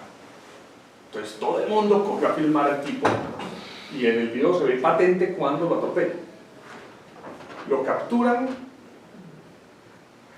y entregan el video y el juez de control de garantías dice 2 cosas. Uno, ahí no hay flagrancia, porque la captura fue 2 horas después mientras llegaba la policía. Y 2, el video no cumple cadena de custodia. porque es que la evidencia digital no es como presentar un documento físico al proceso. Entonces, digamos que toda la estructura empieza, digamos, a ser más clara en mi país en relación con las diferencias en términos de evidencia física y de evidencia digital, la importancia de la cadena de custodia sin que elimine o genere nulidad de la prueba, pero sí afecte por esencia la credibilidad, etcétera, etcétera, del documento, de la evidencia o del elemento material, y desde luego su inadmisibilidad en las audiencias de imputación o de comunicación de cargos, y particularmente menos para pedir una orden de detención preventiva. En consecuencia, digamos que las fiscalías, las oficinas privadas se están organizando muy bien. En cuanto a fiscalía, tienen un equipo brutal, digamos, yo creo que es de los mejores de América Latina en materia de cibercrimen. Lo que pasa es que en mi país los cibercrímenes son tantos. ¿Cuál es el problema? El problema es que la denuncia ciudadana no entiende las tipificaciones y la policía no sabe tipificar bien esas denuncias. Entonces terminan las estructuras, digamos, muy dispersas. Lo segundo es que es prueba muy cara. Peritaje cuesta mucho caro. Peritaje no es barato. Y lo tercero es que el otro efecto contrario es que se están generando verdaderos negocios de farsantes que se hacen pasar por expertos en ciber. Entonces hay que tener mucho cuidado con esas estructuras. En cuanto al tema de imputación suficiente, yo aquí tengo un problema, y es que no sé desde qué perspectiva me lo dices, porque no conozco el procedimiento penal peruano. En términos de Colombia, digamos, la imputación de los hechos puede ser una imputación meramente fáctica, con alguna revelación base de evidencia que no tiene que ser de naturaleza exhaustiva, porque la imputación como acto, digamos, de vinculación del sujeto al proceso es una mera comunicación, y a partir de allí lo único que importa es que los hechos estén suficientemente claros para la acusación, y ya en el juicio sí se tendrá, digamos, que plantear la estructura, la división entre hechos puramente fácticos, físicos o virtuales, siguen siendo hechos, y el ajuste esencial entre esos hechos virtuales, la teoría del delito que estoy utilizando, y digamos las pruebas que he practicado en juicio oral. Saben que en Colombia no hay pruebas antes del juicio, salvo prueba anticipada, que es una absoluta excepción. El resto todos se rigen por el principio de inmediación, y eso hace que sea mucho más complejo, porque la permanencia de la prueba es inexistente. Por lo tanto, sí, digamos, hay un poco más de conciencia, pero pues claro, todavía tengo fiscales que no saben ni siquiera qué es la cadena de custodia, y todavía tengo abogados que creen que la quiebra de la cadena de custodia es nulidad probatoria. Y tengo problemas de logística en el país por una razón muy sencilla, porque muchas veces la cadena de custodia se surte por servientrega, es decir, por los sistemas de correo certificado, y eso pues obviamente quiebra la prueba. La otra quiebra fundamental en materia de evidencia en este ámbito son las empresas real de comunicaciones. Yo tengo un perito, yo solicito ante un juez penal de control de garantías una búsqueda selectiva en base de datos. No sé, en Telefónica o en Movistar, en cualquier cosa de estas. Llega el técnico especializado, el agente de policía judicial a Movistar, y no le entregan a él la evidencia, sino que el mismo técnico se encarga de bajar de los servidores de Movistar la información y se la dan en un CD. Entonces, claro, el agente de policía judicial coge el CD y feliz llega y se lo entrega al fiscal. Y lo primero que hace uno, cuando interroga para la acreditación del CD a este sujeto, policía judicial, en juicio oral, es preguntarle si él personalmente cumplió la orden específica de búsqueda selectiva en base de datos, y la respuesta evidente es no.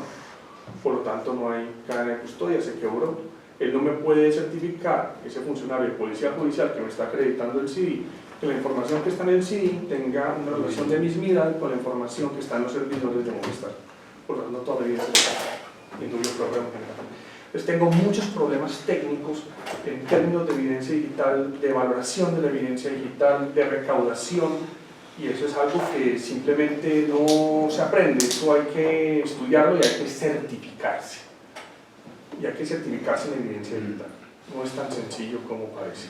Y lo mismo pasa en términos de cibercrimen. Yo les puedo decir acceso abusivo, pero si usted no conoce qué es el acceso abusivo y cuáles son los problemas del delito y cómo juega el consentimiento y cómo se prueba el consentimiento en estos delitos, pues estamos perdiendo el tiempo. Y la mayoría de fiscales no saben cómo probar el consentimiento o la autorización o cómo se prueba, qué sé yo, el acceso. Muchos fiscales ni siquiera saben qué es una IP. Entonces, los temas técnicos en este tipo de hechos necesariamente tienen que estar atados con ingenieros, y los programas metodológicos de investigación, tanto públicos como privados, tienen que ser realizados de manera interdisciplinaria. Pero no sirve para nada. Estos juicios se ganan fácil, la respuesta es sí. ¿Y por qué se ganan fácil hoy? No tienen ni idea de lo que están haciendo los fiscales. No tienen ni idea. Cualquier abogado con una formación en cibercrimen, que tenga una formación en teoría del delito, que conozca los problemas de los delitos y que conozca o esté certificado un poco en evidencia digital, quiebra cualquier fiscal en este momento en casi toda Latinoamérica. La pregunta es si es rentable o no. Y ese es el otro problema, ¿no? No en todos los casos, porque la cifra oscura de criminalidad. ¿Ustedes creen que un banco realmente se va a querer meter en un cibercrimen para poner en tela de juicio su seguridad de los medios? O una empresa. Entonces la mitad de los grandes clientes ni siquiera quieren aparecer en estos temas. De aquí que el otro lado del negocio esté en el compliance.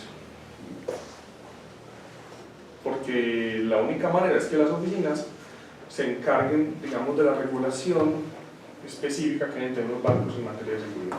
Y lo que sí están haciendo muchas oficinas en Colombia es justamente hacerlo, pero frente a las pymes, que son las grandes víctimas de la cibercriminalidad, o las grandes o las pequeñas gobernaciones o alcaldías en la mitad del municipio. Nosotros estuvimos asesorando un casito muy pendejo, que es una pila muy chiquita, pero bastante anecdótica, y asesoré a una alcaldía en un municipio muy lejano. El municipio, pues a ver, ¿qué les digo? El presupuesto de la alcaldía de ese municipio eran 500 millones de pesos. Eso pues es nada. 500 millones dividido 7 les da el número en soles, más o menos. Y el problema fundamental es que el mismo equipo que servía de tesorería era el equipo que utilizaba el sujeto para ver pornografía. Y mirando pornografía, infectó el equipo que manejaba la tesorería de la alcaldía. Y por ahí le hicieron una transferencia no consentida de activos, al punto que al otro día el municipio no tenía un peso.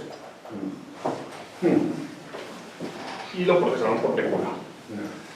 Por peculado por apropiación, en favor de terceros por omisión. Y más los delitos informáticos. Entonces, claro, fue un tema complicado, pero es una bobada en relación con lo significativo que es el tema de la ausencia de controles y de regulación pública y privada en materia de equipos de los cuales dependa, digamos, el flujo de información y de dineros públicos en el país. Y yo le aseguro que la mitad de las alcaldías de este país no tienen ningún tipo de control de restricción en esos temas en las tesorerías, en este y en todos.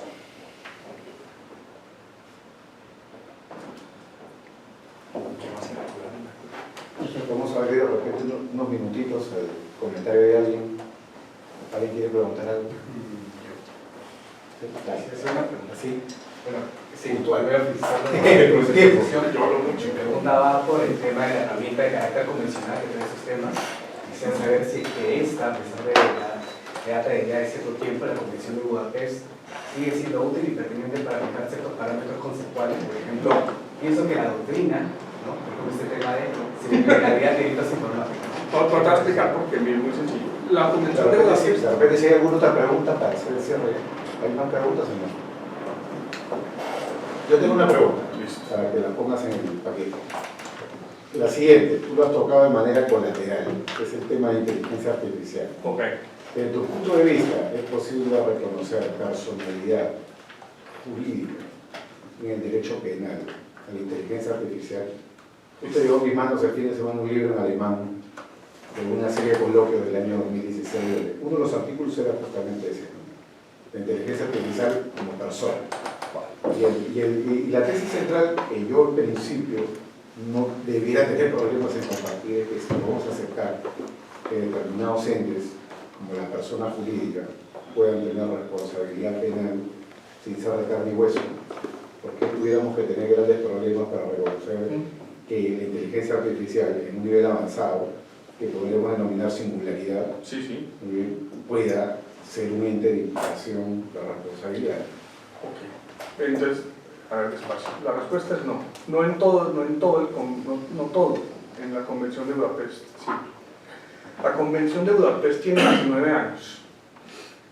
Todos los delitos que están tipificados en la ley penal peruana fueron copiados de la Convención de Budapest. ¿Eso qué significa? Eso significa que ustedes antes de asumir la Convención de Budapest ya la tenían sin darse cuenta, en términos sustantivos. ¿Qué es interesante en ese ámbito? El reporte explicativo de la Convención de Budapest para solucionar problemas puntuales de tipicidad en los ciberdelitos. Eso sí es chévere, y hay que leerlo.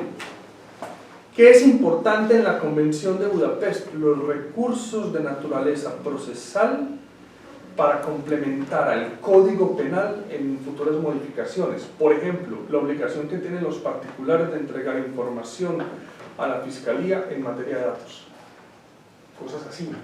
Tiene muchos recursitos que podrían ayudar en términos de investigación en todos los países de América Latina, pero mi país no tiene, no sé, todavía no ha entrado a la Convención de Budapest, hay una tontería que lo haga, pero para reforzar, digamos, el tema de evidencia digital, con algunas modificaciones y teniendo en cuenta siempre, digamos, los recursos locales en materia de investigación compleja de cada código, porque son completamente distintos. En el tema de colaboración también es importante, pero yo creo que es más importante tener buenos lazos con Estados Unidos, Europol e Interpol. Entonces, la Convención de Budapest es una forma que tendrá algunas figuras chéveres, pero que en términos sustantivos ustedes ya tienen todo lo que podrían tener. La pregunta yo creo que interesante es, ¿deben reformar y repensar las leyes penales peruanas en materia de ciertos delitos? La respuesta es sí. Hay delitos que están muy mal construidos, hay que separar algunos delitos, otros delitos les falta, o sea, pero como todo, digamos, es de sentarse juicioso y estudiar esa estructura y proponer reformas del Código Penal. La tuya es más compleja. Mi respuesta en principio es sí, pero no por eso. Creo que ese es un argumento importante.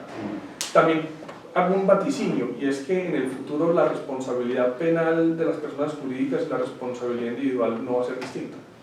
Porque todas las personas jurídicas, al final de cuentas, en mayor o menor grado terminarán asumiendo modelos o incorporando en su gestión inteligencia artificial. Entonces, lo que sí es cierto es que la responsabilidad es jurídicamente y dogmáticamente paralela, es decir, tienen muchísimas cosas en común sin ser iguales. Entonces, yo creo que sí es posible, digamos, sí es posible, pero por las características propias de la inteligencia artificial, bajo el supuesto de que entiendo que si queremos hacer responsable a la inteligencia artificial jurídico-penalmente, tenemos necesariamente que hacer una teoría del delito que sea compatible con ella y con las personas jurídicas. Pero eso tiene otra serie de prerequisitos. El primero y el más importante es definir a quién le damos o no derechos constitucionales a la personalidad, y ese es un debate jodidísimo en términos. En mi país estamos un poquito locos en ese tema, porque el río Amazonas tiene personalidad jurídica en Colombia y el río Atrato. Lo que ha hecho la Corte Constitucional en ese punto en Colombia, que es bien interesante pero polémico, es para proteger el medio ambiente le hemos otorgado derechos a determinados ríos. Eso hace que se generen protecciones ambientales autónomas muy complejas. Entonces el tema va más allá. En mi país la respuesta es, pues si le hemos dado a un río personalidad jurídica, pues mira. El nivel de la Corte Constitucional. La Corte Constitucional, el río Amazonas en Colombia tiene personalidad jurídica, tiene derechos, y el río Atrato tiene derechos. Entonces, es una fórmula de protección ambiental muy novedosa que han propuesto las ONG, que tiene un rendimiento particular. Yo no sé qué va a pasar, pero ayer el lunes, la Corte Constitucional de Colombia estaba discutiendo la personalidad jurídica de los animales,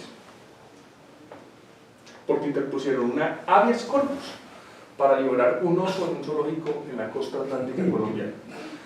Claro, uno dice, habeas corpus, vale, y sin embargo el debate constitucional es súper duro, porque en Colombia los animales son seres sintientes. Es decir, hay delito de maltrato de animales con unas características muy particulares y les dan una categoría que no es específicamente la de bienes muebles. Y tienen derecho, digamos, al no ser maltratados, etcétera, etcétera. Pero claro, es una personalidad jurídica en principio de una vía, porque les damos derechos, pero no tienen ningún tipo de obligaciones. El tema es constitucionalmente difícil por la única razón de que es el debate de a quién reconocemos como parajurídico. Y entonces yo, para reducirlo al absurdo, les preguntaría si en este momento llega un extraterrestre y mata a la doctora, ¿qué hacemos con ese extraterrestre? La desconecta. Lo procesamos ¿por qué? Porque es responsable penalmente en este mundo. Entonces, el problema es que no es tan sencillo. Hasta hace muy poco tiempo, recuerden que en América había esclavos, las mujeres no tenían derechos, y es el problema del reconocimiento jurídico del otro. Detrás de la responsabilidad, digamos, en términos de la inteligencia artificial, está también todo el debate de si es un otro o no es un otro, porque no tenemos problema con la persona jurídica, pero es un ente ficticio menos inteligente, en todo caso, que el agente de inteligencia artificial. Y el problema está en eso, si reconocemos o no al otro con derechos y obligaciones, y cuáles serían las obligaciones. El problema para la responsabilidad penal está ahí. ¿Por qué? Porque si yo no le reconozco personalidad jurídica a la inteligencia artificial, luego no puedo generar deber de garante. Y si yo no puedo generar deber de garante, toda la responsabilidad en ese tipo de estructuras, que usualmente es por omisión, pues es imposible. Lo que ha pasado en Europa fundamentalmente es que le han reconocido, pretenden por la vía del derecho civil, por ahí va a entrar la personalidad si es que no hay una intervención constitucional dura,